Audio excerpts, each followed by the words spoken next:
3 materi, tapi yang paling saya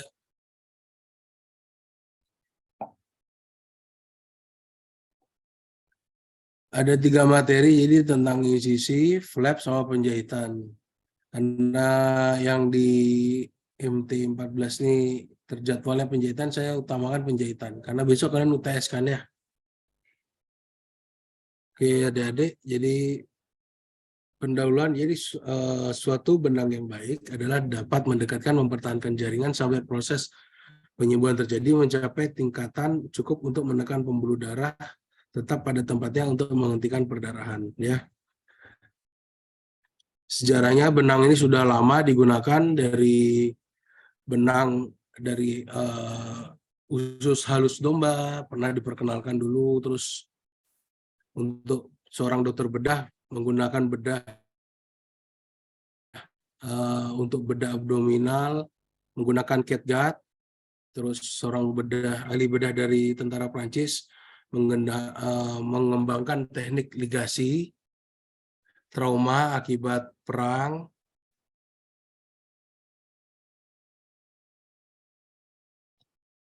Terus banyak bahan digunakan, ada emas, perak, kawat, logam, kawat sutra, usus ya, katun, tendon, rambut kuda, linen pernah dipergunakan juga untuk melakukan penjahitan pada tindakan medis.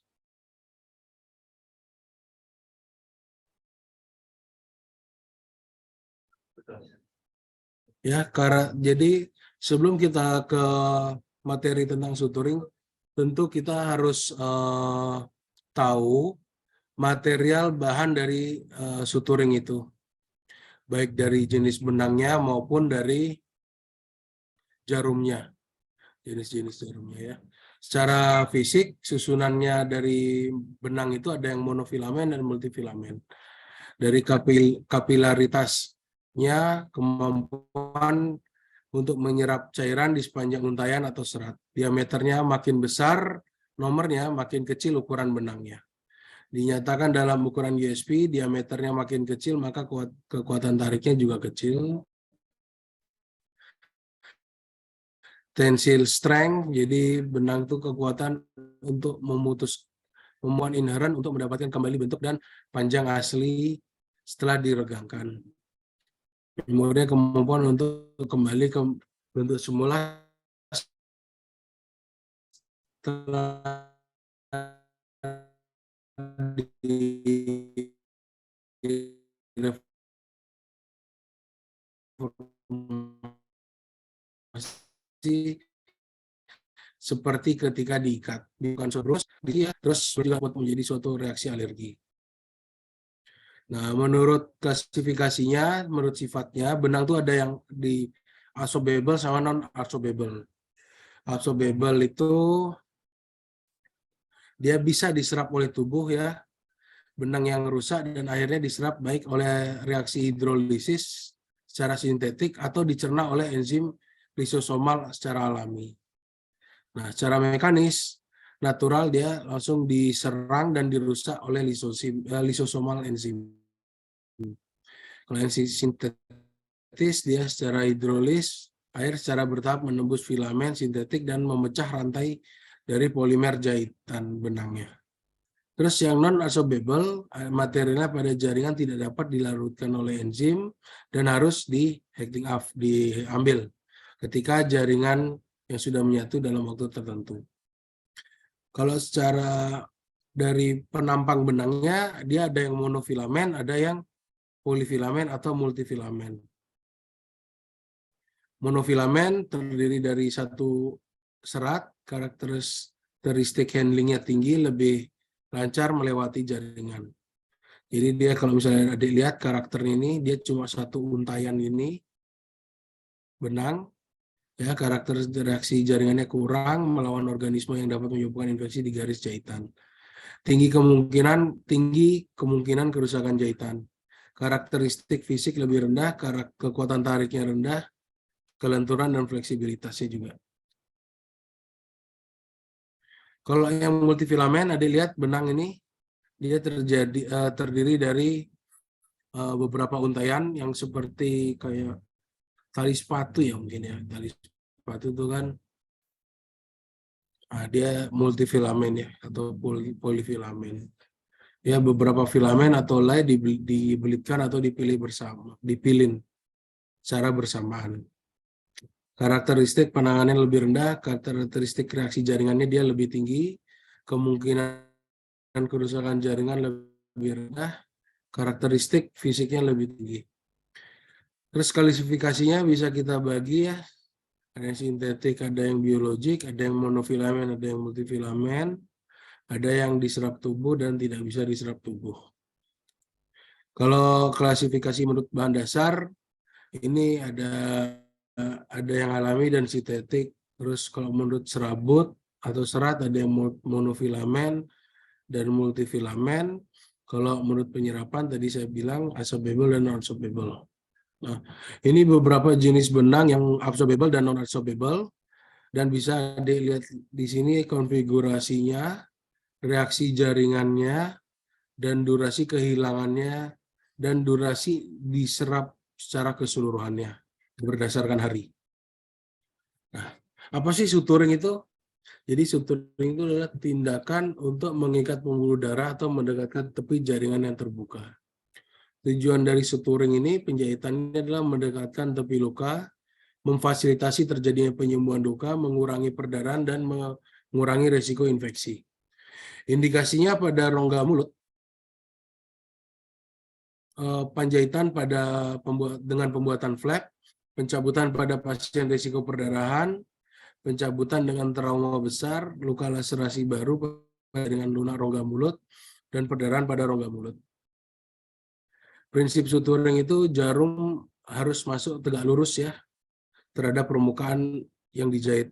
Jarak antara jahitan dengan tepi luka atau flap sebesar 3 mili, kedalaman dan jarak yang sama dari kedua sisi yang diinsisi. Jarum melewati jaringan bergerak ke jaringan yang tidak bergerak. Jahitannya tidak boleh terlalu ketat waktu kita melakukan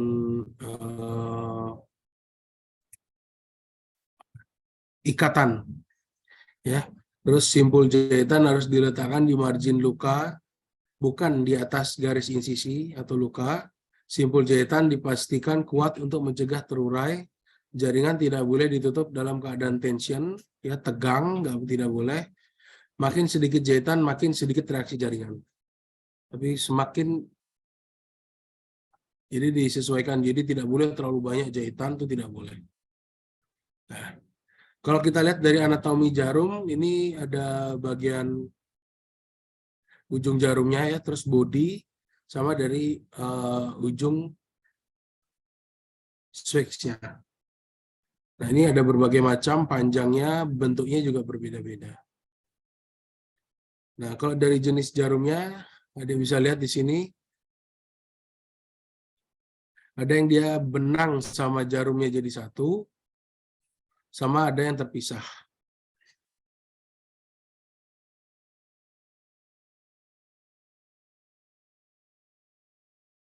Nah, ini ada jarum tuh ada yang benang jahit itu ada yang traumatik sama atraumatik ya. Jadi kalau yang traumatik itu adalah jarum yang lubang dengan lubang atau mata yang dipasok terpisah dengan benang jahitnya.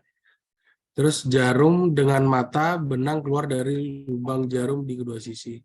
Seperti ini adik lihat, ini adalah jarum, ujung jarum yang dimasukkan benang. Ini dia sifatnya traumatik ya. Terus ada yang atraumatik, dia jarum dengan lubang atau mata yang dipasok dengan benang dia sekaligus. Nah, kalau ini enggak, ini jarum sudah menyatu sama benangnya. Jarum tanpa mata melekat pada panjang tertentu benang. Hal penting adalah bahwa akhiran jarum switch lebih kecil dari tubuh jarumnya. Ini kalau misalnya lebih jelas ya. Yang traumatik ini atraumatik ya. Nah, dia keuntungan. Hah? Loh, ya Allah. Kok bisa? Dek, slide-nya nggak gerak deh dari tadi. Oh, jangan mati dari tadi. Saya ngomong sendirian.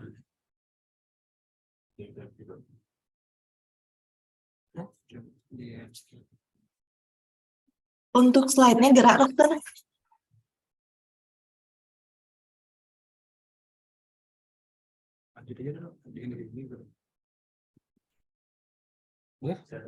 Gak ini kenapa nggak bisa?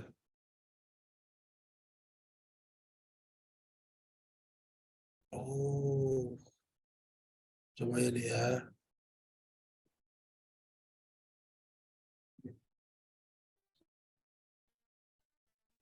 Ini.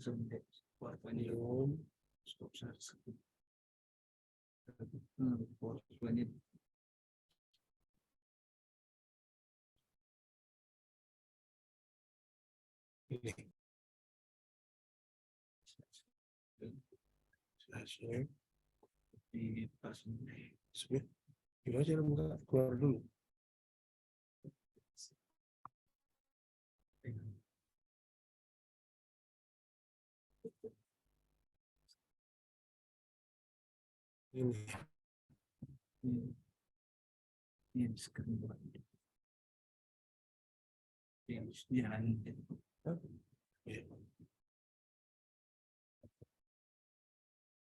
Udah tadi nggak ngomong kue.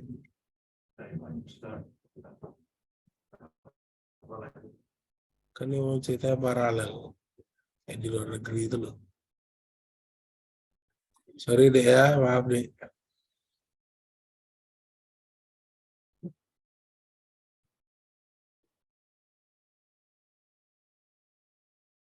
In progress.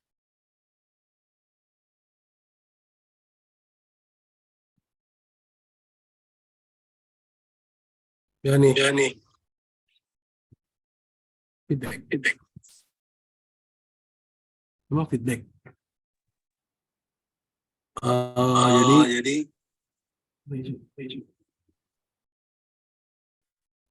gimana caranya? Hah?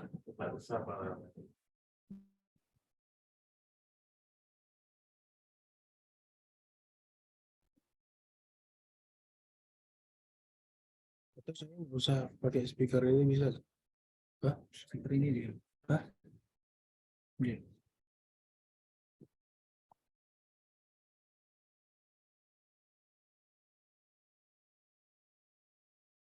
Tapi pakai ini.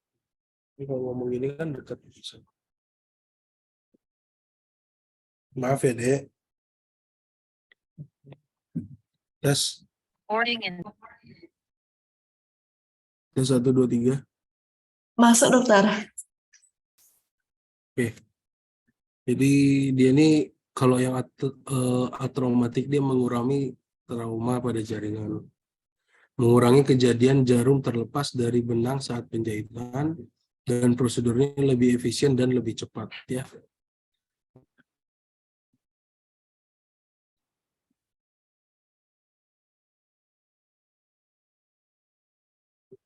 Ini yang tadi saya bilang deh, kenapa dibilang traumatik atau non-traumatik ya. Kalau ada perhatikan, yang kursor saya kelihatan nggak deh?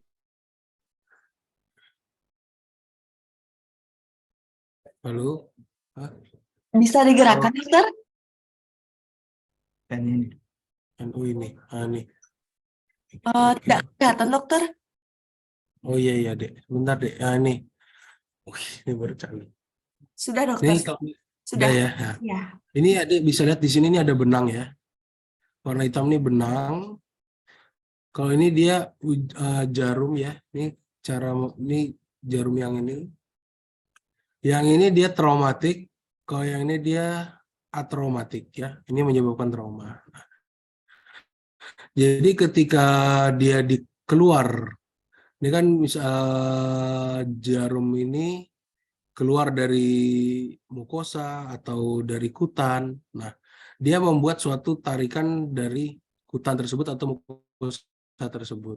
Disebabkan karena adanya benang yang warna hitam ini.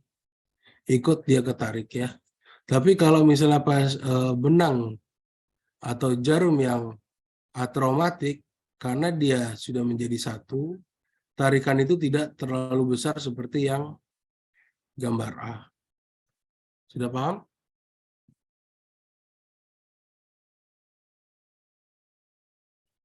Nah, kalau misalnya dari morfologinya, jarum itu bermacam-macam ya. Ada taper point needle, ada blunt, terus taper cut ya. Terus ada yang cutting needle, ada yang reverse cutting, ini ujungnya. Ada yang micro point spatula needle ya. Ada yang bentuknya 1/4 circle, 3/8 circle, setengah circle, 5/8 circle, ada yang seperti mata pancing, ada yang lurus. Oke adik-adik. Nah, biasanya kalau di bidang kedokteran gigi antara 5/8 circle sama setengah circle. Kelengkungannya. Nah, ini kalau misalnya yang kita tahu ya, macam-macam jahitan itu ada yang paling simpel interrupted, ini yang wajib adik-adik tahu ya. Dia yang tadi saya sampaikan, simpel itu tidak boleh ada di garis insisi. Jadi harusnya diletak di pinggir. Ya. Terus panjang dari jarum masuk sama garis insisi dengan garis insisi dengan jarum keluar itu harus sama. Kalau misalnya yang continuous running, dia setelah dilakukan penjahitan, dipilin, dimasukkan, terus dia muter lagi, keluar, balik lagi muter sampai ke insisi yang akhir. Kalau continuous interlocking itu sama, hanya dia dikunci. Nanti adik-adik akan dapat di skill lab teknisnya. Ini kalau horizontal matres ya, ini bisa dilakukan pada kasus-kasus post alveolektomi, terus untuk implan, kasus implan, dental implan. Ini matres ini dia dimasukkan, terus keluar, terus dia bergeser ke sebelah, terus dia masuk ini keluar, baru dilakukan pemilihan. Simpul, pembuatan simpul. Kalau yang ini continuous running horizontal matrix suture. Ini dia continuous, tapi seperti matras. Continuous matras. Kalau figure of 8, yang ini figure of 8 ini jadi seperti angka 8. Biasanya ini pada luka-luka post ekstraksi gigi molar. Jadi soket gigi yang biasanya akarnya 2, itu kita bisa gunakan ini, cukup 1.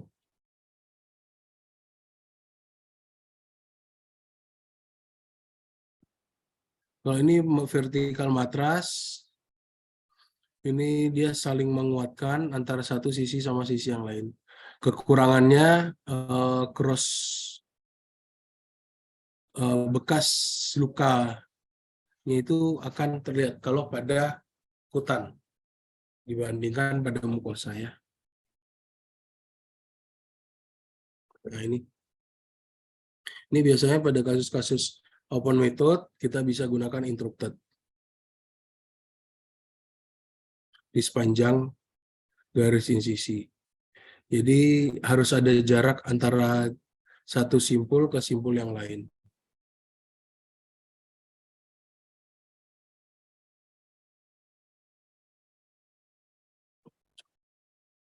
Oke.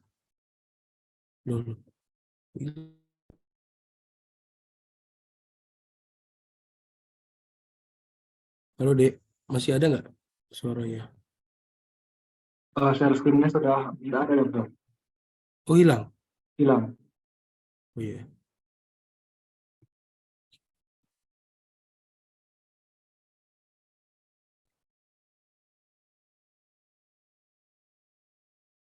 Kalau sekarang ada? Sudah ada, dokter.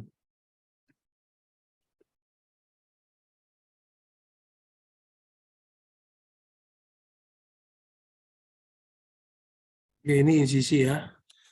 Jadi sebelum kita melakukan penjahitan, tentu dalam pembuatan flap kita melakukan insisi. Nah, prinsipnya mata pisau yang kita gunakan itu harus tajam dan steril. Gerakan insisi itu tidak boleh terputus-putus dan tekanannya harus seimbang. Insisi harus memperhatikan jaringan penting. Jadi penting ketika kita melakukan insisi itu kita harus memperhatikan daerah-daerah vital di daerah yang akan kita lakukan irisan. Ya. Terus menjaga mata pisau harus tetap tegak lurus dengan struktur yang akan dipotong. Insisi pada jaringan yang sehat atau didukung oleh tulang yang tidak rusak. Maaf dokter, Ya, untuk slide-nya nggak gerak dokter. nggak gerak ya. Oke. Ya. Aneh.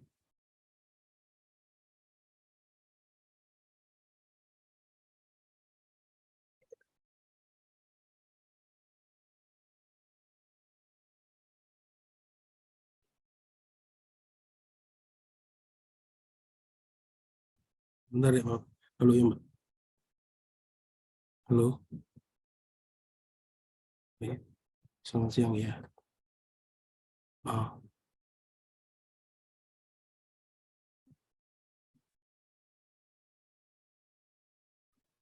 Udah. Oke. Saya masih ada kuliah, Mbak.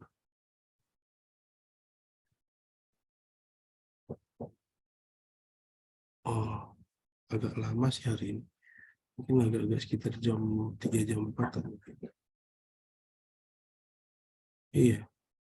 So, iya. Oke. Ke EBM yang lain nggak?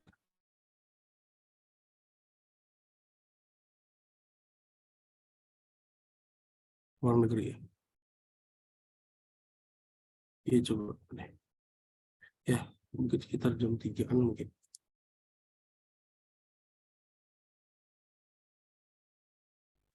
Iya. Yuk, makasih ya. Halo, sorry Dek. Masuk sekarang udah masuk Dek. Slide-nya belum terlihat dokter. Sekarang juga belum terlihat. Belum terlihat dokter. Oke.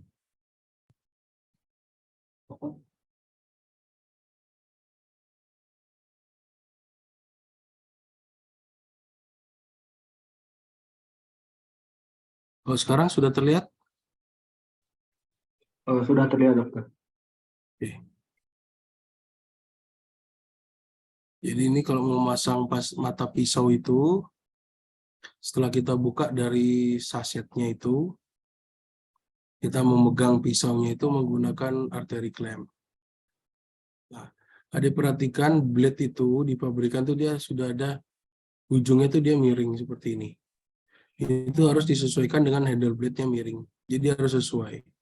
Ya. Terus scalpel dipegang dengan arah kunci celahnya ke atas, lubang mata pisau ditempatkan pada celah dari scalpelnya. Nanti akan diselipkan. Kemudian mata pisau didorong ke arah operator. Jadi mendekat ke operatornya. Oke. Nah, kalau cara menggunakan scalpel itu seperti pen grabs ya, kayak memegang pena. Dan mata pisau menghadap pada daerah kulit atau mukosa yang akan diinsisi. Maaf dokter, Gimana, Dek? slide-nya belum jalan dokter. Iso ya? Sebentar.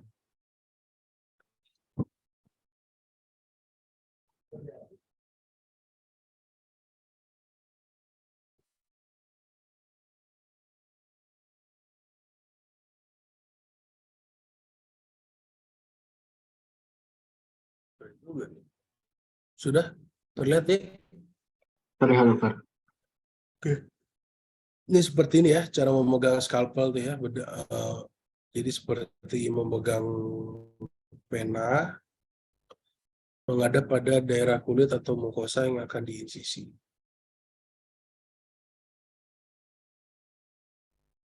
Ya, dalam membuat insisi itu dilakukan dengan gerakan yang bertumpu pada sendi pergelangan, dengan garis insisi tegas dan tidak terputus-putus. Ya. Posisi mata pisau tegak lurus dengan struktur yang akan dipotong. Jadi tegak lurus seperti ini. Seperti ini. Ya. Nah, jadi dia membuat sudut tegak lurus dengan bidang yang akan diinsisi. Nah, jangan seperti ini. Ini juga salah. Mendekat ke dalam itu juga salah. Terus jangan seperti ini, terlalu tegak seperti ini juga jangan. Jadi dia sudutnya membentuk 45 derajat. Ya. Insisinya linear. Linear itu artinya ketika kalian sudah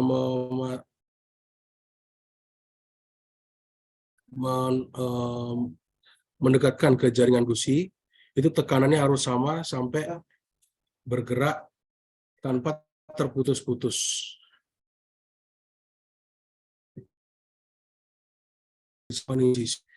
Terus sekarang ini tentang flap di intraoral.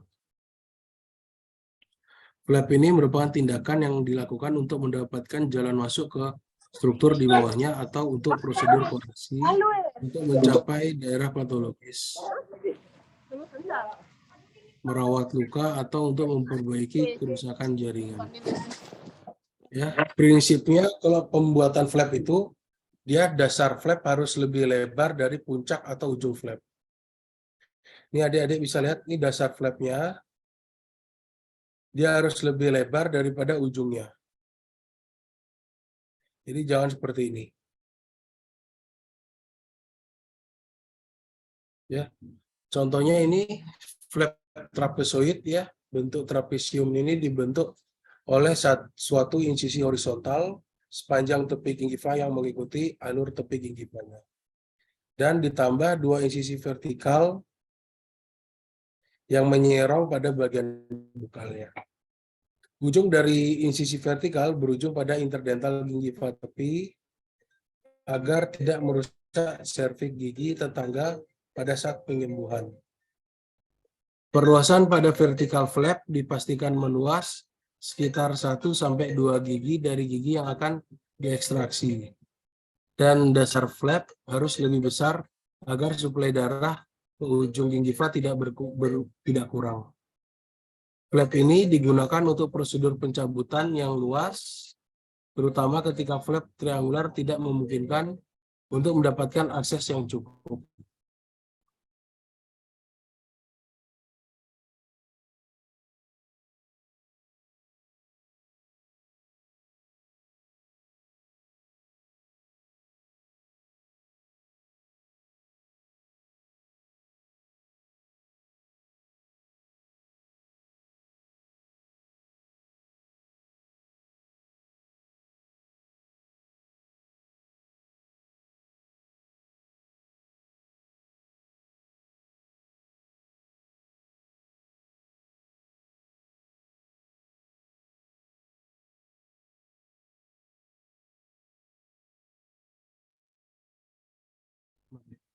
Ya, ini contohnya pada tindakan bedah.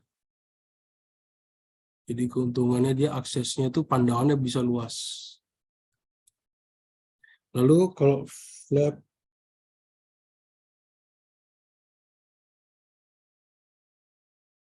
triangular, bentuk flapnya jenis ini lebih dikenal sebagai bentuk flap L, bentuk L. Jadi kalau misalnya dia lihat ini, triangular itu dia hanya dua sisi ya. Satu irisan, dua irisan. Jadi bentuknya seperti huruf L. Flap ini mirip seperti trapesium, tapi perbedaannya sisi vertikalnya pada bagian bukalnya saja.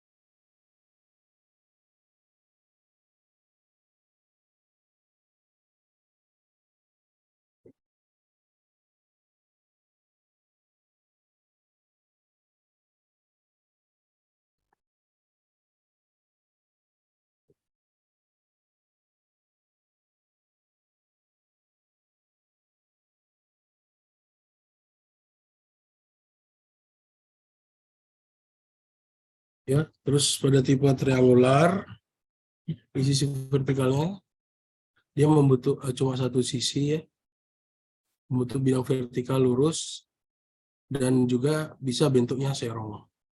Nyerong seperti ini bisa juga lurus. Tipe ini digunakan pada bagian bukal dan labial pada kedua rang. Jadi rang atas atau rang bawah. Indikasi tipe ini adalah pembedahan pada sisa akar yang terpendam, kista kecil atau apikoektomi. Seperti ini contohnya pada intraoral.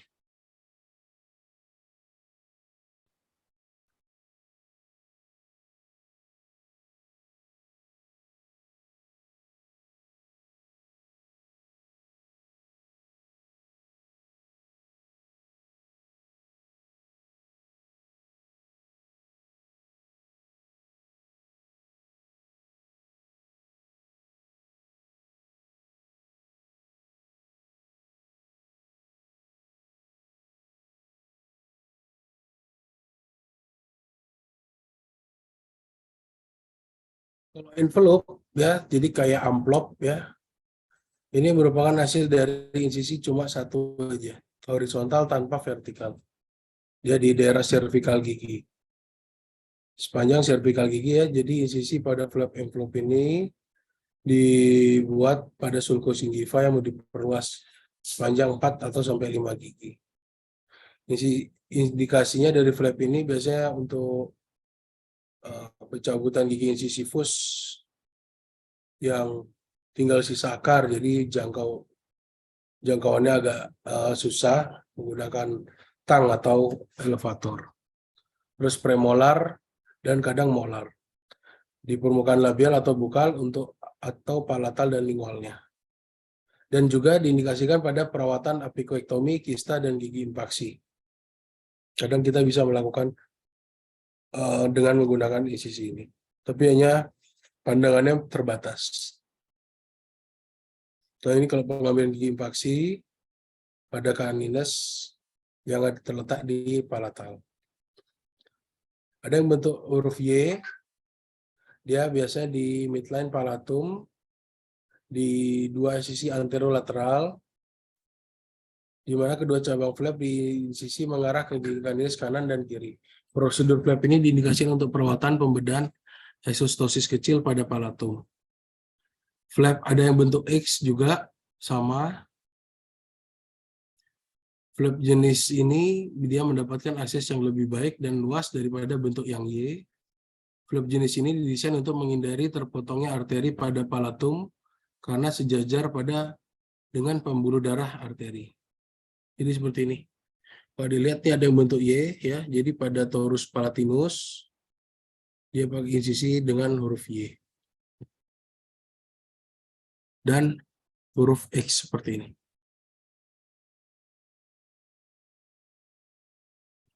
Seperti itu deh.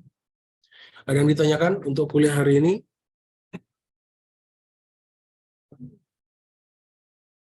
Sepertinya belum ada, dokter. Oh ya sudah. Kalau belum ada berarti sudah cukup ya. Saya akhiri kuliahnya.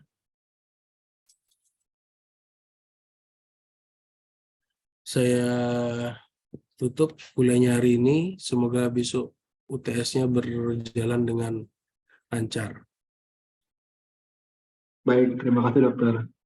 Selamat siang ya, Dek. Selamat siang, dokter.